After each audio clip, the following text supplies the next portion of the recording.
కూడా పాకిస్తాన్ పాల్పడింది. కీలకమైన ప్రాంతాలను పాకిస్తాన్ టార్గెట్ చేసింది.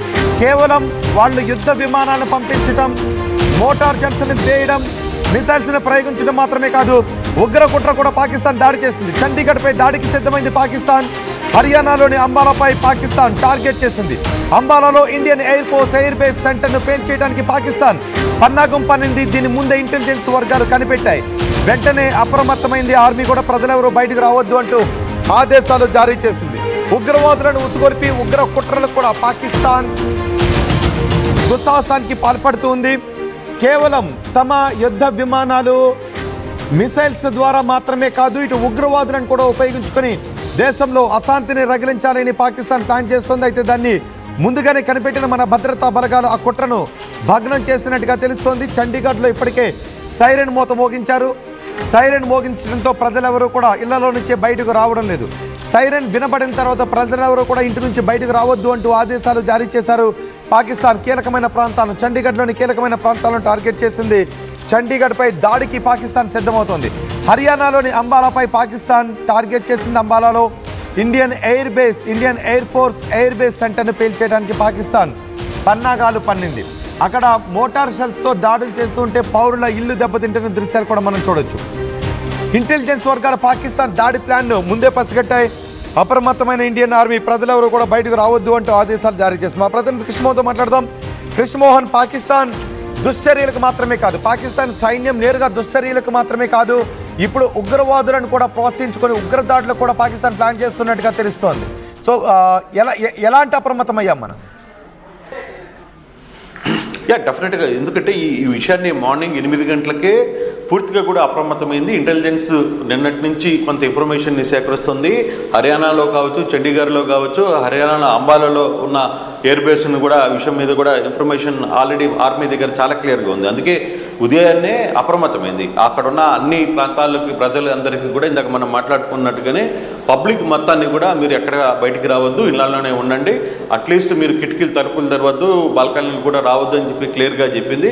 ఏదైతే ఇంటెలిజెన్స్ ఇన్ఫర్మేషన్ని ముందుగా అది కేవలం పాకిస్తాన్ డైరెక్ట్గా కాదు, ఉగ్రవాది ద్వారా వాళ్ళ ద్వారా కుట్ర నడపాలని ఒక ప్రయత్నం చేసింది. దాన్ని కూడా పసిగట్టింది, దాన్ని కూడా ఛేదించే పనిలో ఉంది. డెఫినెట్గా ఈరోజు మాత్రం ఏదైనా చిన్న ఒక మిస్టేక్ కానీ పొరపాటున కానీ ఏదైనా వాళ్ళు అనుకున్న దాంట్లో ఇండియాలో ఒకటి కానీ వర్కౌట్ అయితే మాత్రం ఈ రాత్రికి పాకిస్తాన్ ఇక పూర్తిగా ఉండే పరిస్థితి ఉండదు అనేది కూడా వాళ్ళకి ఆ క్లియర్గా ఇండియా కూడా ఆ మెంటల్గా ప్రిపేర్ అయింది. ఆ దిశగానే ఎక్కడికక్కడ ఎఫెక్ట్స్ అయితే రెడీగా ఉన్నాయి, చేయడానికి కూడా సిద్ధమవుతోంది. అంబాలాలో కూడా జరిగిన ఎయిర్ బేస్ కూడా కాపాడుకునేదానికి భారత్ ముందుగానే దానికి ఆ కుట్ర భగ్నాన్ని చేసేందుకు కూడా ఒక యాక్షన్ ఆఫ్ ప్లాన్ చేసుకుని ఆ కుట్రను కూడా భగ్నం చేసే పరిస్థితి ఉంది. అయినా అప్రమత్తంగా ఉంది. సైరన్ కూడా మోగించిన పరిస్థితులు ఉన్నాయి. ఎక్కడికక్కడ ఏం జరగబోతుందని ఒక చర్చ అయితే జరుగుతోంది. ఆ దిశగానే కొంత యాక్టివ్గా పనిచేస్తున్నారు. ఉదయం నుంచి అన్ని వర్గాలని, అన్ని క్రియాశీలక వారిలో పనిచేసి అన్ని క్రియాశీలక సంఘాలన్నిటినీ కూడా అప్రమత్తం చేశారు. అక్కడ పోలీస్ కావచ్చు, డిఫెన్స్ కావచ్చు, లేకపోతే సర్వేయర్లు కావచ్చు, ఇంకొక మెడికల్ ఎయిడ్స్ కావచ్చు, వీటన్నిటిని కూడా ఎక్కడికక్కడ అప్రమత్తం చేసే ప్రయత్నం అయితే చేశారు. ఆ దిశగా భారత్ అయితే అన్ని రకాల ఏర్పాట్లు అయితే ఉంది. ఈ సమయంలో మనం మాట్లాడుకోవాల్సింది పాకిస్తాన్ ఎయిర్ డిఫెన్స్ సిస్టమ్ గురించి. పాకిస్తాన్ HQ-9 ఎయిర్ డిఫెన్స్ సిస్టమ్ని చైనా నుంచి కొనుగోలు చేస్తుంది. నిజానికి మనం చైనా వస్తువులు కూడా మనం చూస్తుంటాం. దీపావళి కొనుక్కునే టపాసులు కూడా చైనా నుంచి దిగుమతి చేసుకున్నవైతే అవి సరిగ్గా పేరవు తుస్సుమంటూ ఉంటుంటాయి. ఇప్పుడు చైనా ఎయిర్ డిఫెన్స్ వ్యవస్థ పాకిస్తాన్లో కూడా తుస్సుమనిపించిన పరిస్థితి కనిపిస్తోంది. దీంతో ఏమీ చేయలేని పరిస్థితుల్లో ఉంది. ఎయిర్ డిఫెన్స్ వ్యవస్థ ఫెయిల్ అయ్యింది అంటే ప్రత్యర్థి దేశం పంపించేటటువంటి ఎటువంటి యుద్ధ విమానాలని కానీ, ఎటువంటి మిసైల్స్ని కానీ అడ్డుకునేటువంటి అవకాశం ఉండదు. ఇప్పుడు ఆ చైనా వ్యవస్థ తుస్సుమనడంతో పాకిస్తాన్ పరిస్థితి ఏంటి? సో డెఫినెట్గా ఇప్పుడు HQ-9 కావచ్చు, HQ-19 కావచ్చు, ఈ రెండింటిని కూడా పాకిస్తాన్ మన పెరేడ్లో చాలా పెద్ద స్థాయిలో పెరేడ్లో కూడా వాటిని చూపించారు. మా దగ్గర ఉన్న ఈ డిఫెన్సీ ఎక్విప్మెంట్స్ ఏవైతే ఉన్నాయో ఇవి కానీ మా దగ్గర ఉంటే పక్కన ఉన్న దేశాలకి ఇతర దేశాలకు కూడా మేము వార్నింగ్ ఇవ్వాలి, మా శక్తి అటువంటిది అని చెప్పి చైనా నుంచి కొనుగోలు చేసిన వ్యక్తిని కూడా వాళ్ళ పెరేడ్లో వాళ్ళు బహిరంగంగా ప్రదర్శించారు.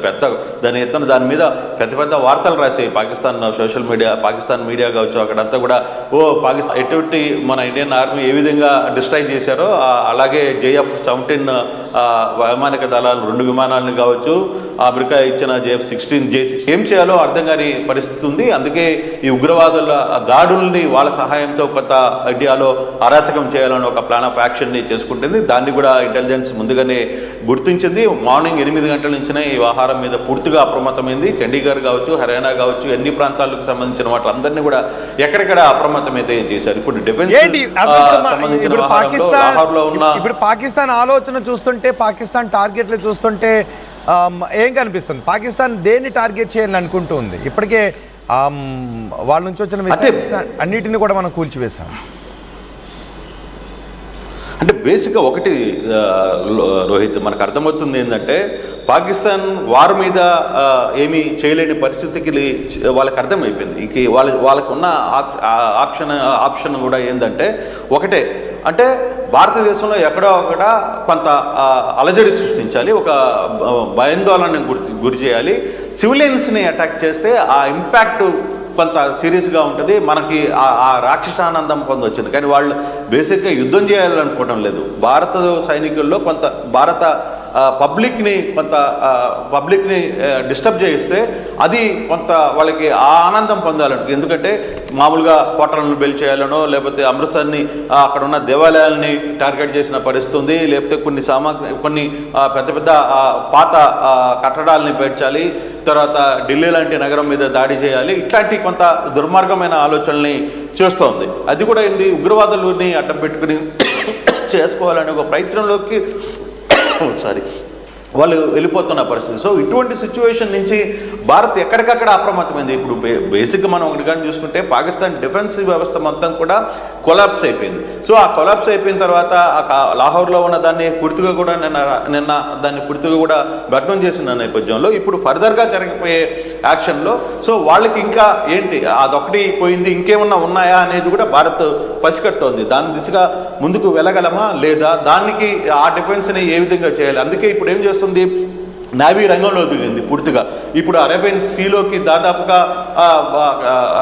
పోర్టు దగ్గరికి, కరాచీ పోర్టు దగ్గరికి దాదాపుగా ఒక 20 బోట్స్ మిలిటరీ ఇవి ఇప్పుడు నేవీ అక్కడికి బయలుదేరుతున్నాయి. దాదాపుగా ఇంకో 1-2 గంటల్లో అవన్నీ కూడా అక్కడికి చేరుకోబోతున్నాయి. మరోవైపు అక్కడ టర్కీకి సంబంధించిన నౌకను కూడా ధ్వంసం చేయాలని ఒక ప్రయత్నం భారత్ చేస్తున్నట్టుగా అర్థమవుతుంది. ఎందుకంటే 1971 తర్వాత నావీ ఇంత పెద్ద యాక్షన్ ఎప్పుడు చేయలే. ఫస్ట్ టైం ఇంత యాక్షన్కి పూనుకుంది. నిన్న జరిగిన INS-ని రంగంలో కావచ్చు. కృష్ణమోహన్ మీరు కొంచెంసేపు అందుబాటులో ఉండండి. ఇంపార్టెంట్ అప్డేట్ అందుతుంది. పాకిస్తాన్ మధ్య సరిహద్దుల్లో తీవ్ర ఉద్రిక్తత నెలకొని ఉంది. పాకిస్తాన్ ఇండియా సరిహద్దుల్లో పాకిస్తాన్ భారతదేశంలో చొరబాట్లకు ప్రయత్నం చేస్తోంది. జమ్మూ కాశ్మీర్లో జైషే మహమ్మద్ ఉగ్రవాద సంస్థకు చెందిన ఉగ్రవాదులు చొరబడేందుకు ప్రయత్నం చేశారు. భారత సరిహద్దులోకి వచ్చేందుకు ప్రయత్నం చేసిన జైషే మహమ్మద్ ఉగ్రవాదులను మన బలగాలు అడ్డుకున్నాయి. ఉగ్రవాదులు BSF జవాన్ల మధ్య భీకర కాల్పులు చోటు చేసుకున్నాయి. సాంబా సెక్టార్లో చొరబాటుకు ప్రయత్నం చేశారు. BSF కాల్పుల్లో 7 చొరబాటుదారులు చనిపోయారు. 7 చొరబాటుదారులను BSF జవాన్లు కాల్చి చంపేశారు. వీరు జైషే మహమ్మద్ ఉగ్రవాద సంస్థకు చెందిన సానుభూతి పరులుగా తెలుస్తోంది. జైషే మహమ్మద్కు చెందిన వ్యక్తులుగా తెలుస్తోంది. ఇప్పటికే మసూద్ అజార్ ఉగ్రవాద శిబిరాన్ని కూడా మనం పేల్చేసాం. మసూద్ అజార్ కుటుంబ సభ్యులను కూడా మనం వేసేసాం. జైషే మహమ్మద్ కుట్రదారులు ఇప్పుడు భారతదేశంలోకి చొరబడే ప్రయత్నం చేశారు. భారత సరిహద్దులోకి వచ్చేందుకు జైషే మహమ్మద్ ఉగ్రవాదులు ప్రయత్నం చేస్తారు. BSF జవాన్లు ఈ ఉగ్రవాదులను అడ్డుకున్నారు. దీంతో ఉగ్రవాదులకు జవాన్లకు మధ్య భీకర కాల్పులు చోటు చేసుకున్నాయి. సాంబా సెక్టార్ నుంచి వాళ్ళు భారత్లోకి చొరబాటుకు ప్రయత్నం చేశారు. BSF జవాన్ల కాల్పులో 7 చొరబాటుదారులు హతమైనట్టుగా కూడా తెలుస్తోంది. అంతేకాదు పాక్ ఆర్మీ జరుపుతున్నటువంటి కాల్పుల్లో మన పౌరుల ఇల్లు ఏ విధంగా దెబ్బతింటున్నాయో మీరు RTV స్క్రీన్ పైన చూడొచ్చు. మా ప్రతినిధి కృష్ణమోహన్తో మాట్లాడదాం. కృష్ణమోహన్, జైషే మహమ్మద్ చొరబాటుదారులు భారత్లోకి ప్రవేశించడానికి ప్రయత్నం చేశారు, కానీ వాళ్ళని మన ఆర్మీ చంపేసింది. 7 జైషే మహమ్మద్ ఉగ్రవాదులను ఆర్మీ చంపేసింది. డెఫినెట్గా, ఎందుకంటే ఇప్పుడు చాలా రకాల కుట్రలు అయితే చెప్తాం. మనం ఇందాక నుంచి కూడా మాట్లాడుకున్నట్టుగా ఉగ్రవాదుల ద్వారానే భారత్లోకి చొరబడి కొంత అలజడి సృష్టించాలి అనేది ఒక ప్రయత్నం చేస్తుంది. ఆ దిశగానే నిన్నటి నుంచి కూడా ఈ వారికి సంబంధించి కూడా ఎప్పటికప్పుడు ప్రధాని అందరి ముఖ్యమంత్రులతో కూడా క్లియర్గా చెప్తున్న పరిస్థితి ఒకటే, మీరు మీ ప్రాంతాల్లో చాలా అబ్జర్వేషన్ పెట్టండి, పూర్తిగా కూడా అలర్ట్గా ఉండాల్సిన పరిస్థితి, ఇంటెలిజెన్స్ వ్యవస్థని పూర్తిగా రంగంలో వాడుకోండి, అవసరమైతే బీఎస్ఎఫ్ లోకల్గా ఉన్న ఆర్మీస్ మొత్తాన్ని కూడా మీరు వాడుకునేదానికి మీరేం వెనకాడద్దు, ఎటువంటి సంక్షోభం వచ్చినా కూడా మీరు అప్రమత్తంగా ఉండాల్సిన పరిస్థితి అయితే ఉంది. అందుకే పోలీస్ వ్యవస్థను కావచ్చు, పోలీసులో ఉన్న అన్ని విభాగాలను కావచ్చు, ఎస్టీఎఫ్స్ను, బీసీఎఫ్స్ను, ఎన్సీఎస్టీ లాంటి కొన్ని వీటన్నిటిని కూడా పూర్తిగా కూడా రంగంలో దించాల్సిన పరిస్థితి ఉంది. స్పెషల్ ఫోర్స్ని రంగంలో దించుకోండి, ఎక్కడ ఏది అవసరం ఉన్నా కూడా మీరు నిరభ్యంతరంగా వాడుకోండి, ఎవరు పర్మిషన్స్ అవసరం లేదని కూడా నేను చాలా క్లియర్గా చెప్పిన పరిస్థితి. ఇప్పుడు జైషే అహ్మద్ లాంటి తీవ్రవాదులు అక్కడికి చొరబాటుదారులకు పోతున్నప్పుడు బీఎస్ఎఫ్ ఎలాగో వాళ్ళని 7 మందిని కలిసింది. అంటే ఇప్పుడు పాకిస్తాన్ నుంచి వస్తున్న చొరబాట్లు కాదు, ఇక్కడి ఉండి ఆల్రెడీ ముందుగా ఏమన్నా ఉన్నారా అన్న సమాచారాన్ని కూడా భారత్ చాలా నిశ్చితంగా పరిశీలించింది. ఆ దిశగా ఈ వ్యవహారాన్ని గడిచిన 15 రోజుల నుంచి కూడా అన్ని రాష్ట్రాల ముఖ్యమంత్రులతో మాట్లాడిన తర్వాత అక్కడ ఇంటెలిజెన్స్ వ్యవస్థను పూర్తిగా కూడా, అందుకే దాదాపుగా పాకిస్తాన్ నుంచి వచ్చిన చాలా మందిని ఇమీడియట్గా మీరు వెనక్కి పంపించే ప్రయత్నం చేసింది. అప్పటికే చాలా మంది వెళ్ళిపోయారు. అంటే వెళ్ళిపోయిన నేపథ్యంలో కూడా ఇంకా ఎవరైనా చొరబాటుదారులు ఉండారా భారతదేశంలో, లేకపోతే కొన్ని రాష్ట్రాల్లో ఎక్కడైనా దాక్కుని ఉన్నారా, వాళ్ళ పరిస్థితి ఏంటి అనే దాని మీద పూర్తిగా కూడా నిఘా పెట్టాల్సిన పరిస్థితి వచ్చింది. ఆ విధంగానే ప్రతి రాష్ట్రంలో ఉన్నది, కేవలం తెలుగు రాష్ట్రాలే కాదు అన్ని రాష్ట్రాల్లో కూడా ఈ వ్యవస్థ చాలా కీలకంగా పనిచేస్తుంది. ఎక్కడికక్కడ అప్రమత్తమైంది రోహిత్. అసలుకి కంప్లీట్గా కూడా డేటా మొత్తాన్ని కూడా ఏ ప్రాంతాల్లో కొత్త వ్యక్తులు ఎవరు ఉన్నారు, లేకపోతే ఆ ప్రాంతాల పరిస్థితి ఎవరైనా వస్తున్నారా అనే ఇన్ఫర్మేషన్ని కూడా. కృష్ణ, ఆపరేషన్ సింధూర్లోనే మనం ఉగ్రవాదుల స్థావరాలన్నింటినీ కూడా ధ్వంసం చేశాం. ఇప్పుడు జైషే మహమ్మద్ చెందినటువంటి ఉగ్రవాదులు మరికొంతమంది భారత్లో చొరబాటుకు ప్రయత్నం చేశారు. అంటే అయినప్పటికీ కూడా వాళ్ళకి బుద్ధి రాలేదు. బహుశా ఉగ్రవాదులు పాకిస్తాన్ ఆర్మీ ప్రమేయం లేకుండా, ఆర్మీ అండదండలు లేకుండా వాళ్ళు చొరబాట్లు చేసే అవకాశం కూడా లేదు. సో ఇంకా వాళ్ళకి పాకిస్తాన్ ఆర్మీ మైండ్ సెట్ మారలేదు అని అనుకోవాలా? పైగా ఇప్పుడు 7 చొరబాటుదారులను కూడా మన ఆర్మీ చంపేసింది, హతం చేసింది. ఇప్పుడు జైషే మహమ్మద్ అంటే పాకిస్తాన్ ఆర్మీ సపోర్ట్ లేకుండా అక్కడ అసలు ఉగ్రవాదమే లేదు కదా. అసలుకి అక్కడ పాకిస్తాన్ ఆర్మీని నడుపుతుందే సగం ఉగ్రవాద సంస్థలు. అక్కడ రాజకీయ నాయకులు, పొలిటీషియన్లు నడపడం లేదు. మనం నిన్న జరిపిన దాడుల్లో దాదాపుగా పాకిస్తాన్కి